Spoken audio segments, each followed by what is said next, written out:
ఈ అన్యాయం చూసిన తర్వాత చెల్లెలో ఎవరో రియాక్ట్ అయ్యారు. ఏంటి ఎలా వదిలేస్తావేంటి ఇది అక్క, మీరు ఇలా చేయటానికి వీల్లేదు, వాళ్ళని వదిలిపెట్టడానికి వీల్లేదు. పోనీ అంది. నాకు అది అక్కర్లేదు, ఏం అక్కర్లేదు, ఆస్తులు అక్కర్లేదు, ఏం అక్కర్లేదు అని పాపం ఆవిడ బాగానే ఉంది.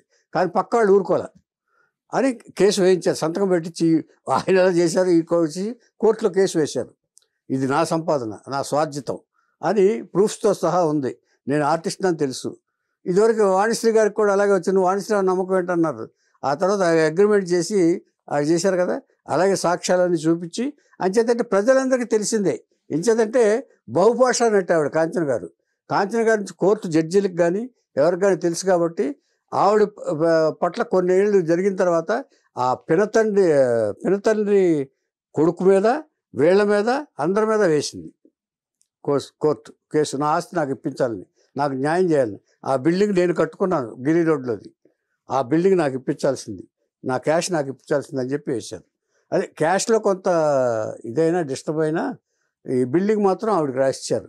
ఆ బిల్డింగ్ మొత్తం కలిసి కాస్ట్ 15 కోట్లు చేస్తుంది. ఆ 15 కోట్లు అయిన తర్వాత ఈ ఆస్తి కోసం ఇది వచ్చింది. ఇక ఈ ఆస్తి నా దగ్గర ఉన్నా కూడా మళ్ళీ ఎవరో ఒకరు చేరతారు రేపు, ఈ వయసులో మరి నేనేం చేయగలను.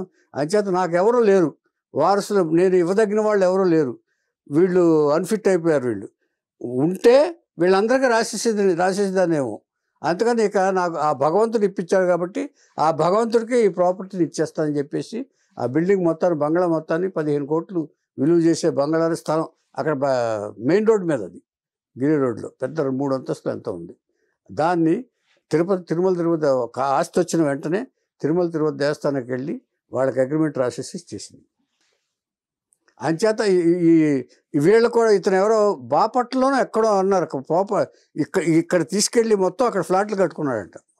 మొత్తం ఈవిడ డబ్బులతో ఈవిడ మొత్తం ప్రాపర్టీస్ ఉన్నాయి కదా, నగలు కానీ ఇది కానీ మొత్తం వదిలేసి వెళ్ళిపోయింది ఆవిడ విరక్తితోటి.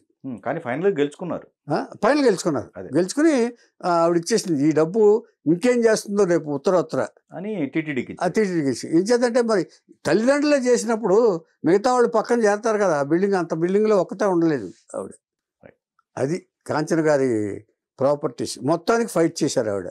ఆ దేవుడే నాకు ఇప్పించాడనే భావంతో కాంచన గారు ఉన్నారు. ఎందుకంటే దేవుడికి సేవ చేశారు కదా ఆవిడ. మొత్తం గుడి శుభ్రం చేసేది ఆవిడ.